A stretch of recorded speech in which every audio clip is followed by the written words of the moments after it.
Drew Scott, de Property Brothers, desapareció de la televisión durante más de un año, y los fans no tenían idea de qué estaba pasando. En 2019, algo empezó a atacar su cuerpo desde adentro. Los médicos hicieron prueba tras prueba, buscando lupus, revisando enfermedades neurológicas, pero nada tenía sentido. Su mente se volvió confusa. Su cuerpo no soportaba el calor. Perdió la energía para mantenerse de pie en el set. La parte más aterradora, nadie sabía que lo estaba matando. Para cuando finalmente encontraron la respuesta, el daño ya estaba hecho. Hoy, estamos revelando la enfermedad oculta que casi terminó con su carrera y la dolorosa verdad que ocultó a millones de espectadores. La historia del nacimiento de Drew Scott comienza en una habitación donde todos pensaban que la parte difícil ya había terminado. Era el 28 de abril de 1978 en Vancouver, y Joanne Scott acababa de dar a luz a Jonathan. El médico salió de la habitación, listo para continuar con su día,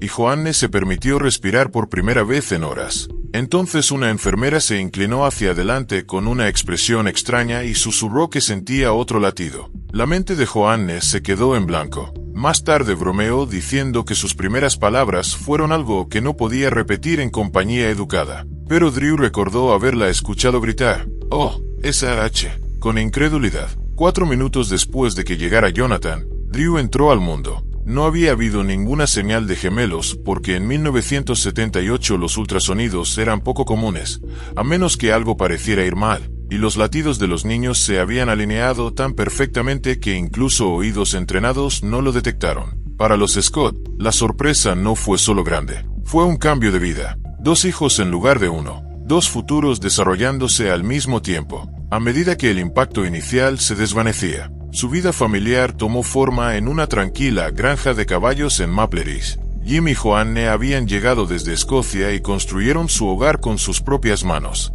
La tierra era dura y las tareas interminables, pero los niños aprendieron a amar ese ritmo. Había mañanas en las que el frío atravesaba sus chaquetas mientras cargaban alimento por el patio. Había tardes en las que corrían caballos por campos abiertos, sintiendo que el mundo se extendía para siempre. Joanne se unió a ellos en las clases de karate y los impulsó a mantenerse disciplinados. Sus padres los mantuvieron en un camino estricto pero amoroso, enseñándoles a ahorrar dinero, arreglar lo que se rompía y seguir adelante incluso cuando las cosas eran difíciles. Esa vida en el rancho grabó la resiliencia en ellos antes de que siquiera supieran lo que significaba la palabra. Les enseñó a trabajar, a intentarlo y a volver a ponerse de pie. Para cuando tenían 7 años, Andrew y Jonathan querían crear algo propio. Esa chispa dio lugar a Ham Enterprises, un pequeño negocio con un nombre formado por John, Andrew y mamá. Envolvían ganchos para ropa con nylon suave, añadían pequeñas decoraciones de rosas y los llevaban de casa en casa,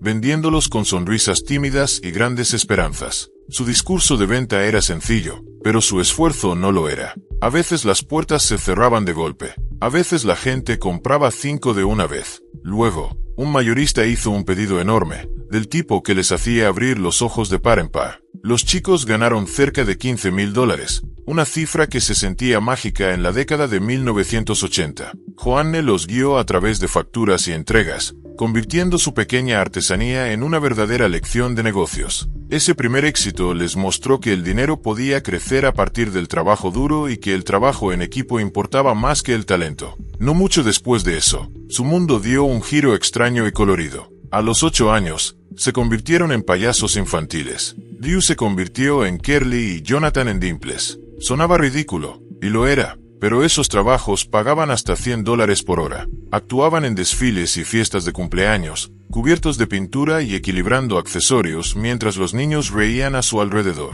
A Drew le gustaba la adrenalina, la sensación de captar la atención de toda una sala. También le gustaba comprar dulces para sus amigos con el dinero que ganaban. Sin embargo, el maquillaje, los disfraces y los largos preparativos los agotaban. Con el tiempo, se alejaron de eso, pero esos momentos empujaron a Drew hacia la actuación. Le enseñaron a leer al público y a mantener a la gente mirando, algo que lo ayudaría mucho más de lo que imaginaba. Su infancia avanzó con estructura y disciplina estricta. Jim creía en el trabajo a cualquier edad, e insistía en que consiguieran empleos tan pronto como pudieran. No importaba si estaban vendiendo ganchos, haciendo de payasos o cuidando el rancho. El objetivo era formar carácter. La creatividad era alentada, pero la responsabilidad iba primero. Cada tarea, cada madrugada, cada intento de pequeño negocio añadía una nueva capa de fortaleza en ellos. Más adelante, cuando la gente les pregunta cómo lograron equilibrar los bienes raíces, la actuación y la televisión, los gemelos siempre señalaban a sus padres. Todo lo bueno comenzó allí. Mientras Jonathan se inclinaba hacia la construcción y los trucos de magia, Drew soñaba con el baloncesto. En la escuela secundaria, practicaba de 4 a 5 horas al día, exigiéndose hasta lograr un salto vertical de 43 pulgadas. Era una cifra que hacía que los entrenadores se detuvieran a pensar. Entró al equipo de la Universidad de Calgary, pero una lesión lo detuvo antes de que pudiera jugar siquiera un partido oficial. Luego, en 2003, cuando tenía 25 años, otra universidad le ofreció un lugar. Al principio se sintió emocionante, pero pronto se dio cuenta de que los reclutas a su alrededor eran más jóvenes y se movían más rápido. Se alejó del deporte, sintiendo el dolor de un sueño que se cerraba detrás de él. Ese momento dolió, pero lo empujó hacia algo nuevo. El sector inmobiliario lo esperaba al otro lado de esa decisión, aunque no lo veía con claridad en ese momento. A los 18 años, al entrar a la universidad, los gemelos compraron su primera propiedad. La mayoría de los estudiantes apenas podía pagar el alquiler, pero Drew y Jonathan encontraron una casa de $200,000 para renovar, con una hipoteca del vendedor que requería solo un pago inicial de $250. La renovaron, subarrendaron habitaciones por $800 cada una, vivieron sin pagar renta, y vendieron la casa un año después con una ganancia de $50,000. El proceso se sintió arriesgado y emocionante. Esa renovación se convirtió en su entrada a un mundo que más tarde los definiría. Continuaron, renovando decenas de casas durante los siguientes 15 años, construyendo experiencia pared por pared y decisión por decisión. Drew siguió alternando trabajos secundarios para sobrevivir: asistente de vuelo, entrenador personal, diseñador web, seguridad en un centro comercial, ayudante de camarero, incluso gerente en una tienda de bikinis. Nada duraba mucho, pero cada trabajo le enseñaba algo sobre las personas y la presión. Aun con todo ese esfuerzo, la estabilidad parecía lejana. Necesitaba más control, especialmente cuando los agentes inmobiliarios seguían haciéndoles perder dinero con malos acuerdos. Así que en 2004, después de perder miles por una mala representación, Drew decidió que ya había tenido suficiente. Obtuvo su licencia de bienes raíces para poder proteger cada dólar que ganaban. Con ambos hermanos licenciados, se encargaban de todo ellos mismos. Esa decisión sentó las bases de su imperio. Más tarde, ese mismo año, lanzaron Scott Real Estate, Inc. Era un sistema completo bajo un mismo techo. Drew encontraba y negociaba las propiedades. Jonathan las diseñaba, renovaba y preparaba para la venta. Abrieron oficinas en Vancouver, Calgary y Las Vegas, asumiendo hasta 10 renovaciones al mismo tiempo. Se convirtieron en millonarios mucho antes de que la televisión pronunciara sus nombres. Aún así, Drew se aferraba a sus sueños de actuación. Su carrera temprana como actor estuvo llena de pequeños destellos, pero sin llamas. Apareció en Brackerio en 1997 y en Smallville en 2001, generalmente como personaje de fondo o extra sin crédito. Incluso de niño había actuado como payaso, pero nada lo llevó al centro de atención de la manera que esperaba. El rechazo se fue acumulando. Lo intentó una y otra vez a finales de la década de 1990 y principios de los 2000, pero Hollywood no le abrió las puertas. En 2002, él y sus hermanos iniciaron Davidian Production Group con la esperanza de crear sus propios proyectos, pero los fondos eran escasos y los distribuidores seguían rechazándolos. Mantuvieron la empresa con vida solo porque los bienes raíces cubrían los gastos. Para 2010, cambiaron su enfoque hacia lo digital y la televisión, pero esos primeros años supieron a lucha constante. En 2006, Drew llegó al agotamiento total. Se mudó a Vancouver para perseguir la actuación a tiempo completo durante un año. Dormía en casa de un amigo, grababa audiciones en su auto y se exigía hasta que el cansancio se le metió en los huesos. Rechazo tras rechazo lo fue desgastando. Finalmente se dio cuenta de que actuar por sí solo no era suficiente. Algo tenía que combinar sus talentos y su experiencia de una manera que se sintiera natural. Esa combinación llegó cuando los hermanos presentaron la idea de su programa. Al principio, HGTV amó las habilidades de construcción de Jonathan, pero apenas notó a Drew. Incluso hablaron de centrar el programa completamente en Jonathan.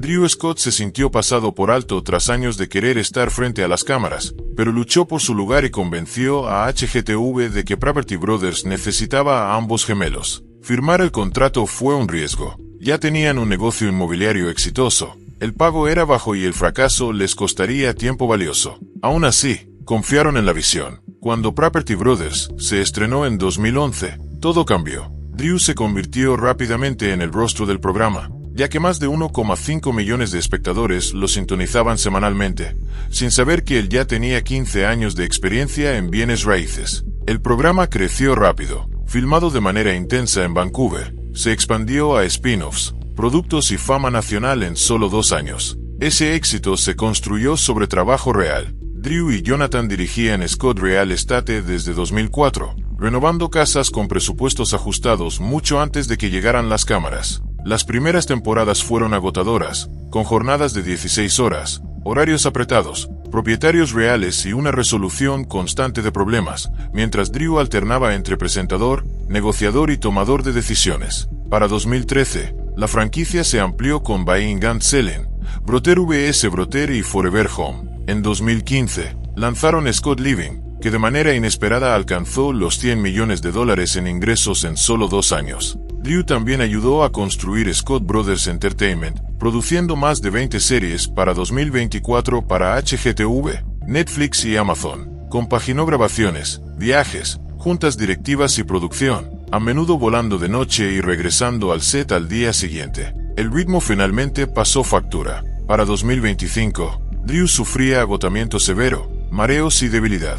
Más tarde, los médicos le diagnosticaron intoxicación por mercurio y síndrome de fatiga crónica. Durante meses, los fans solo notaron breves ausencias, no los días en que apenas podía moverse. El costo del éxito se volvió imposible de ocultar. En medio de todo esto, la vida personal de Drew se profundizó. En 2010, conoció a Linda Pan en la Semana de la Moda de Toronto. Su conexión creció de forma natural, basada en el humor y la calidez. Se casaron en Italia en 2018 tras una intensa carrera de planificación de 3 meses, que fue filmada para un especial de TLC. Antes de eso, habían renovado su casa en Hancock Park frente a las cámaras, mostrando su verdadera sociedad en la vida real bajo presión. Dieron la bienvenida a su hijo, Parker James, en mayo de 2022, después de años de luchas con IUI y FIV. Su hija, Piper Ray, nació en mayo de 2024 tras un embarazo difícil. La paternidad desaceleró a Drew de una manera que el trabajo nunca pudo. En 2019, los hermanos se enfrentaron un daño reputacional después de que propietarios de una casa de un episodio en Las Vegas demandaran a las productoras por defectos en la renovación. Aunque Drew y Jonathan no fueron nombrados, el público asoció la controversia con ellos. Los titulares, las fotos y las críticas en línea persistieron, destacando cómo la fama puede magnificar incluso la culpa indirecta. Los problemas de salud de Drew empeoraron aproximadamente en la misma época. Tras meses de incertidumbre y diagnósticos erróneos, la intoxicación por mercurio y la fatiga crónica explicaron sus síntomas. Se alejó de las grabaciones durante más de un año mientras Jonathan asumía los proyectos en solitario. Drew compartió su proceso en línea, hablando abiertamente sobre las enfermedades invisibles y la carga mental. Su honestidad profundizó su conexión con los fans. En noviembre de 2024, un engaño viral en YouTube afirmó falsamente que Drew había muerto en un accidente automovilístico. La historia falsa generó pánico antes de que Drew la desmintiera publicando desde un partido de los Lakers. El incidente expuso lo fácilmente que el contenido fabricado puede explotar las emociones para obtener clics. Después de dar un paso atrás del ritmo incesante de las grabaciones, Drew se enfocó en proyectos más lentos y significativos como Property Brothers, Forever Home. Detrás de cámaras, amplió Scott Brothers Entertainment, supervisó decenas de episodios y hizo crecer sus negocios, incluidos libros, diseño de lujo y artículos para el hogar. También siguió profundamente involucrado en la filantropía, apoyando a Habitat for Humanity, la investigación del cáncer pediátrico y esfuerzos humanitarios globales. El recorrido de Drew Scott reveló el costo total del éxito: trabajo implacable, escrutinio público, batallas de salud y narrativas falsas, pero también amor, resiliencia y un cambio deliberado hacia una vida con mayor equilibrio y propósito. Para finales de 2025, Drew comenzó a elegir un camino aún más tranquilo. Aparecía con menos frecuencia, no porque estuviera desapareciendo, sino porque quería asegurar su salud y proteger la vida que estaba construyendo con su familia. Tras un proceso de fertilidad de 2 años que incluyó IVF, él y Linda dieron la bienvenida a su primer hijo el 4 de mayo de 2022 y a su segundo el 5 de junio de 2024. La paternidad lo cambió. Redujo su ritmo. Le recordó que el tiempo pasa rápido cuando los niños son pequeños y que el trabajo puede esperar. Redujo su agenda de grabaciones y dejó más días libres para no perderse los momentos importantes. Dijo que quería estar presente, plenamente presente, para la familia que esperó tanto tiempo tener.